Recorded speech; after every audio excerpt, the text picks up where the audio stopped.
Hello साथियों, स्वागत है आप सभी का हमारे यूट्यूब चैनल पर। तो कैसे हो आप लोग बताइएगा। दोस्तों ये क्लास है बीएड फर्स्ट ईयर की, जिसमें आज हम जानेंगे यथार्थवाद या रियलिज्म की प्रमुख विशेषताओं के बारे में। तो आप सभी लोग वीडियो को पूरा देखिएगा। और इसके पहले जो क्लास हुई हो उसमें हमने इसका अर्थ जाना है, परिभाषा और इसका शिक्षा में क्या योगदान रहा है, इन सभी चीज़ों को बहुत ही डिटेल से कवर किया गया है। तो आप सब ने अगर पिछली क्लासों को ना देखा हो तो ज़रूर देख लीजिएगा। तो चलिए स्टार्ट करते हैं आज की ये क्लास। इस चैनल पर आपको लगातार बीएड की क्लासेस दी जा रही हैं, तो आप सब इस चैनल को सब्सक्राइब जरूर कर लीजिएगा। तो चलिए स्टार्ट करते हैं। देखेंगे यथार्थवाद की प्रमुख विशेषताएं कौन कौन सी हैं। सबसे पहली विशेषता है कि यह यथार्थवाद विज्ञान पर आधारित है। किस प्रकार से? यथार्थवादी विचारधारा के समर्थकों ने बालक को उपयोगी तथा व्यवहारिक ज्ञान देने के लिए पाठ्यक्रम में वैज्ञानिक विषयों को मुख्य स्थान दिया तथा स्कूल की कृत्रिम शिक्षा के स्थान पर प्रकृति की शिक्षा पर बल दिया जाने लगा, जिसके फलस्वरूप प्रकृतिवाद का विकास हुआ। और इस प्रकार विज्ञान पर आधारित होना यथार्थवादी शिक्षा की पहली विशेषता है। आगे देखेंगे, अगला है बालक के वर्तमान जीवन पर बल। तो यथार्थवादी शिक्षा की दूसरी विशेषता यह है कि बालक के वर्तमान जीवन को केंद्र मानना। वस्तु स्थिति यह है कि शिक्षा में यथार्थवाद आंदोलन आदर्शवादी दर्शन के विरोध में आरंभ हुआ और इस विचारधारा के आदर्शवादी दर्शन के द्वारा प्रतिपादित शिक्षा के आध्यात्मिक उद्देश्य का विरोध करते हुए इस बात पर बल दिया गया कि शिक्षा का उद्देश्य बालक के वर्तमान जीवन जो चल रहा है उसको सुखी तथा सफल बनाना है। दूसरे शब्दों में कहा जाए तो बालक का वर्तमान जीवन ही शिक्षा का केंद्र है। तो इस पर बल दिया गया और यह इसकी दूसरी विशेषता है। आगे देखेंगे, अगला है प्रयोग तथा व्यवहारिक जीवन पर बल दिया जाने लगा। तो इसकी तीसरी विशेषता यह है कि प्रयोग तथा व्यवहारिक जीवन पर बल देना।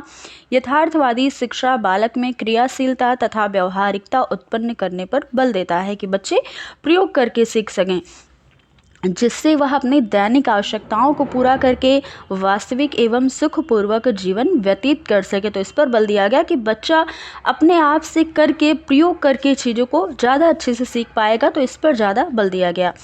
आगे है पुस्तकीय ज्ञान का विरोध किया गया। यथार्थवादियों ने प्रचलित पुस्तकीय शिक्षा को निरर्थक बताया। उन्होंने बताया कि जो पुस्तक में जो ज्ञान है वो निरर्थक है, उसका इन्होंने विरोध किया, क्योंकि इसके द्वारा केवल स्मरण शक्ति अवश्य बढ़ सकती है, आप याद कर सकते हो, परंतु इससे वस्तु का ज्ञान नहीं होता है।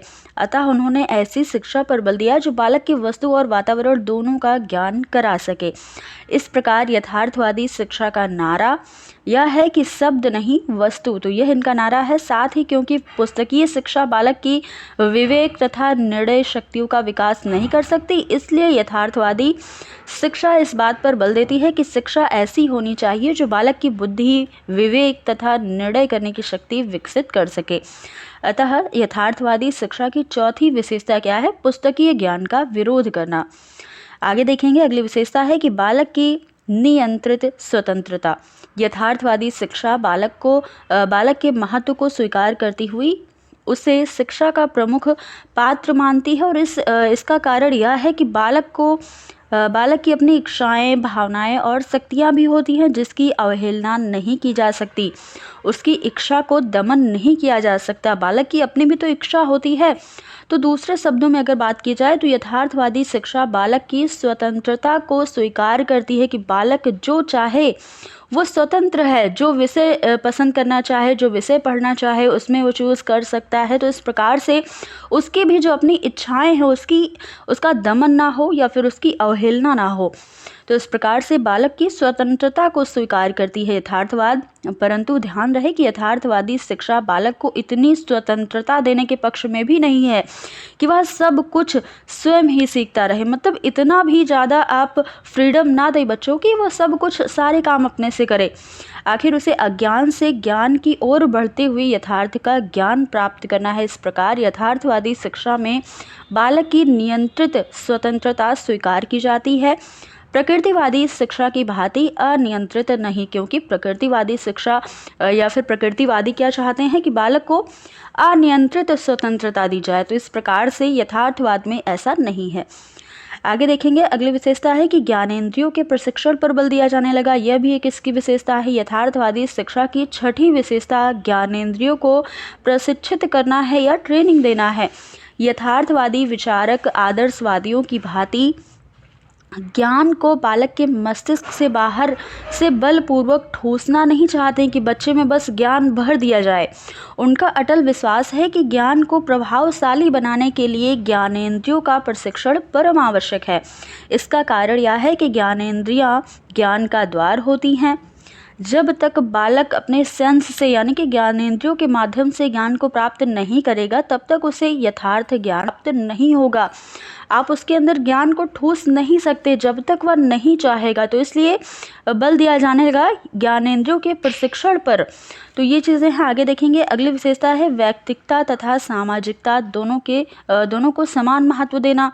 यथार्थवादी शिक्षा की 7वीं विशेषता वैयक्तिकता तथा सामाजिकता दोनों को समान महत्व प्रदान करता है, और इसका कारण यह है कि यथार्थवाद शिक्षा का उद्देश्य ही व्यक्ति तथा समाज दोनों की आवश्यकताओं को पूरा करना है। बेकन का मत है कि शिक्षा का उद्देश्य व्यक्ति को समाज के लिए उपयोगी बनाना है। स्पष्ट है कि यथार्थवादी शिक्षा जहां एक और व्यक्ति को व्यक्तिगता के विकास को महत्वपूर्ण समझती है, वहां दूसरी ओर वह सामाजिकता के विकास में भी समान रूप से सहयोग प्रदान करती है। तो ये सारी विशेषताएं जो आपने देखी हैं, ये यथार्थवाद की विशेषताएं हैं। तो दोस्तों, ये था आज का हमारा टॉपिक। आपको कैसा लगा ज़रूर बताइएगा। अगर ये टॉपिक, इसमें कोई भी डाउट होगा तो उसको भी आप ज़रूर पूछिएगा।